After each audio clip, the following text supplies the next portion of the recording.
Selamat siang dan salam sejahtera untuk kita semua.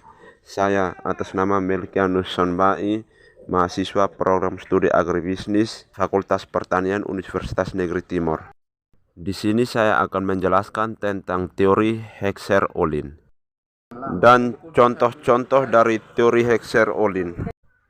Teori Heckscher-Ohlin merupakan model analisis perdagangan internasional antar dua negara yang mempunyai karakteristik tersendiri.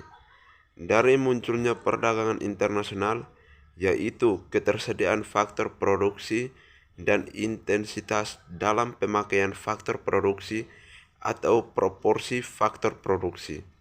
Oleh karena itu, teori ini sering disebut teori proporsi atau ketersediaan faktor produksi. Teori Heckscher-Ohlin memprediksikan bahwa pola dari perdagangan internasional akan ditentukan oleh sumber daya yang berlebih antar negara. Negara yang mempunyai sumber daya model lebih besar dari tenaga kerja akan memproduksi barang modal intensif, sementara negara dengan sumber daya tenaga kerja yang berlebih dibanding modal akan memproduksi barang tenaga kerja intensif. Di sini ada contoh gambar perbedaan harga faktor produksi. Gambar harga faktor produksi di atas memberikan penjelasan bahwa untuk isokuan 300 sepatu dengan proses produksi labor intensif di Indonesia menyinggung isokuan $900 pada titik A, sehingga proses produksi 300 unit sepatu yang labor intensif akan lebih murah karena jumlah faktor produksi atau labor yang dimiliki oleh Indonesia relatif lebih melimpah dan murah, sehingga unit biaya hanya $66. Sebaliknya di Korea Selatan, isokuan 300 sepatu dengan proses produksi labor intensif di Korea Selatan menyinggung isokuan $900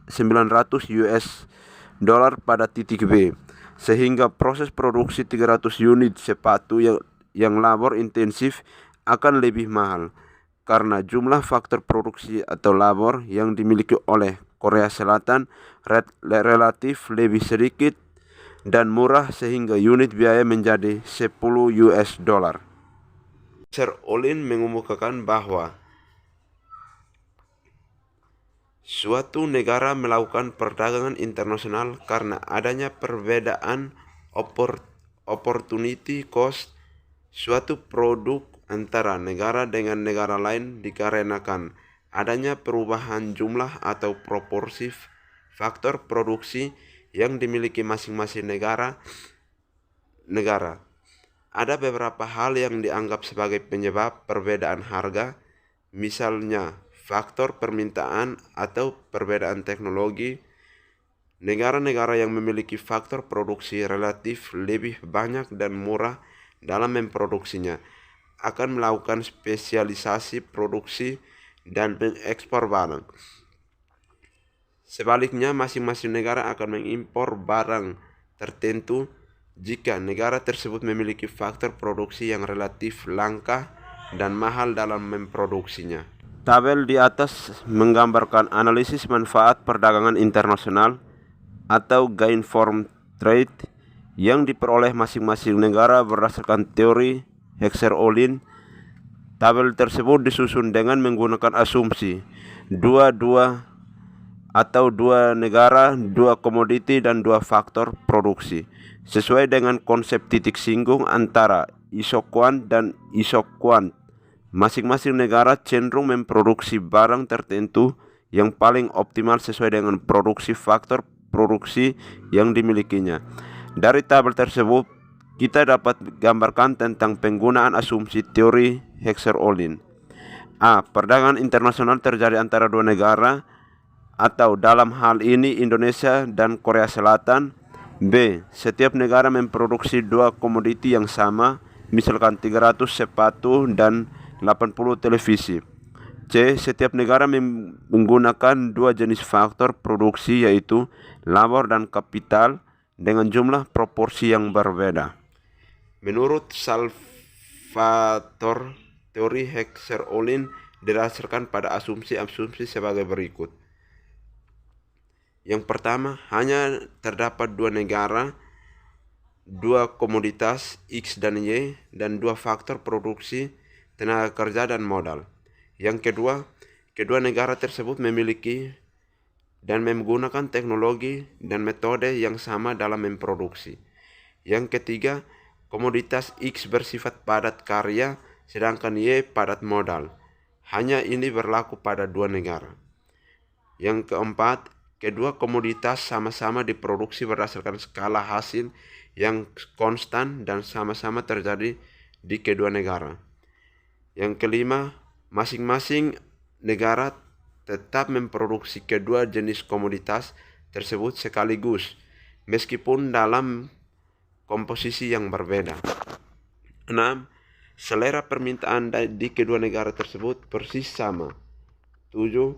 Terdapat kompetisi sempurna dalam pasar produk dan pasar faktor produksi. 8. Terdapat mobilitas faktor yang sempurna dalam negeri namun tidak keluar negeri. 9. Sama sekali tidak ada hambatan perdagangan antar negara baik dalam biaya transportasi, tarif maupun berbagai bentuk hambatan lain. 10. Semua sumber daya digunakan secara maksimal dan produktif. 11. Terjadi keseimbangan dalam perdagangan internasional antar dua negara atau jumlah ekspor dan impor persis sama.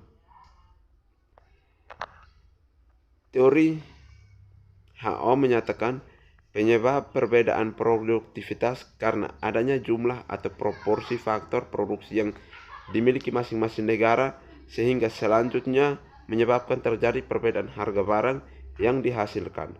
Contoh, hutan di Indonesia dan Australia. Adanya perbedaan karunia sumber daya antar negara. Yang berikut deproportional faktor teori.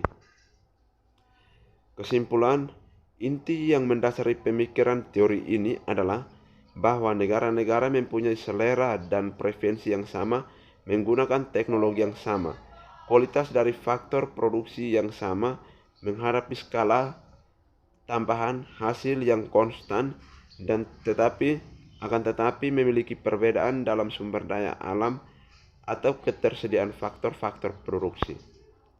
Sekian dan terima kasih.